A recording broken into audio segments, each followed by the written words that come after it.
birakomeye cyane. Uyu munsi tugaruke coronavirus imaze gufata hafi ikintu gikomeye cyane mu isi, kuvagezaho ubuzima bw'abantu benshi cyane batari bakiya bamaze ko bahitanwa n'ubundi n'iki cyorezo. Hafi imibiri y'abatari bakiya mu Butaliyane, Ubushinwa, Espanya, Amerika ndetse n'ahandi hantu hakomeye mu isi, yewe hano mu Rwanda bafashwe n'iki cyorezo n'ubundi.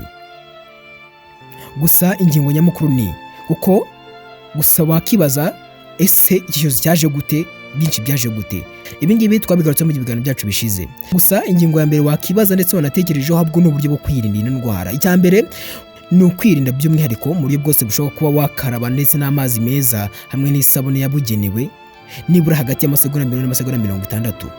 Ukiba ko utemerewe kuba wasuzanya cyangwa se wakorakora muri muntu wese waba ufite indwara cyangwa se warabanye n'iki cyorezo.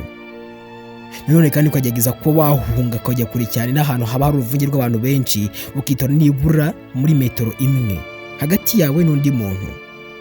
Nanone kandi ukageza kuba wakorera isuku mu bikorwa bye byose bishoboka, ibikoresho ukoresha mu rugo cyangwa se muri hoteli n'ahandi hantu hose waba uri, kugira ngo wirinde ko wagera gute wakandura iki cyorezo. Nanone kandi ukageza kuba wakurikiza amategeko uhabwa n'ubuyobozi cyangwa se minisiteri z'ubuzima zitanga uburyo bwose ko wakirinda ino coronavirus.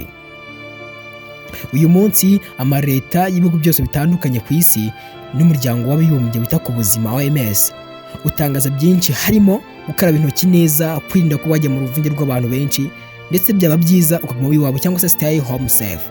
Nitaga n'ubundi nanjye nashyizeho uyu munsi stay home safe, guma mu rugo umeze neza. Leta y'u Rwanda muri rusange ibingi nabyo iradukangurira cyane by'umwihariko muri ibihe buri muntu wese yakise cyangwa se yafashe umwanzuro ko yavuga ati stay home safe. Ibi ngibi baza gufasha leta yacu y'u Rwanda by'umwihariko n'abaturage muri rusange kuza kwa twakenda kwa twakandura iyi ndwara ya coronavirus. Stay home safe kandi njye mbibasubiriremo ni stay home safe, stay home safe. Buri muntu wese yabigira ibye. By'umwihariko reka mbashime muri sente twabanye. Nje ndi Ismail papi Muhinda. Iyi ngiyi ni Ismail. Tubona ko byinshi bitandukanye harimo ubuzima, ikoranabuhanga ndetse na tekinoloji muri rusange. Tuganira ku buzima, ku mateka, ku bitabo byagiye byandikwa n'abagabo bakomeye cyane mu isi. Tukara by'umwihariko ese nizenyura bwenge twakora ko tufite nk'urubyiruko cyangwa se na buri munyarwanda wese.